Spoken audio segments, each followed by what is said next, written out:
Le progrès technique nous a offert beaucoup de trucs utiles. Or, on se montre réticent lorsqu'il s'agit de certains de ces fruits ou bien des légumes. Ça se manifeste en exemple des OGM, organismes génétiquement modifiés. Le public privilégierait superstitieusement les concombres du potager de leur grand-mère. Évidemment, personne ne veut devenir un monstre affreux à cause de la salade. Alors, est-ce que les OGM sont aussi dangereux qu'on le croit? Tout d'abord, oublions les monstres qu'on associe aux OGM. Pour l'instant, la création la plus épouvantable, c'est le poisson qui brille dans le noir. Voyons comment ça fonctionne. Chaque organisme possède son propre code génétique, une chaîne des molécules de ADN, qui contiennent les informations sur les qualités d'un être vivant. Dans les laboratoires, les scientifiques introduisent dans l'ADN d'un organisme les gènes de l'autre pour lui transmettre les qualités avantageuses. Le résultat obtenu va s'appeler un OGM. Et voilà le maïs Mon 810, fruit d'une entreprise américaine Monsanto. Il contient le gène de Bacillus thuringiensis, bacille naturel du sol qui est utilisé dans l'agriculture en tant qu'insecticide naturel. Ce gène le rend résistant aux pyrales qui détruisent les champs. Alors, il permet d'augmenter la récolte tout en baissant le prix par rapport aux fameux légumes du potager, rares et chers comme les pièces du musée. Donc, Mon 810 serait favorable pour les agriculteurs. En plus, il permettrait de lutter contre la famine dans les pays de l'Afrique. Pourtant, le rêve bleu du Monsanto a été brisé.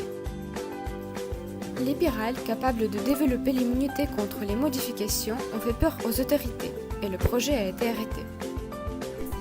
Et surtout, s'il s'agit du maïs insecticide, n'est-il pas question du maïs homicide? Dans le cas de Bacillus thuringiensis, la réponse est non. Utilisé en tant qu'engrais dans les champs, il risque de pénétrer les légumes naturels sans intervention humaine.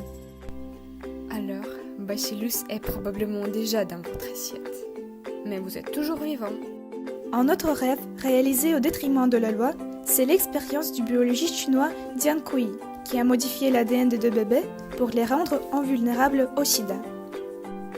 Au lieu du prix Nobel, le scientifique risque la peine capitale pour son travail.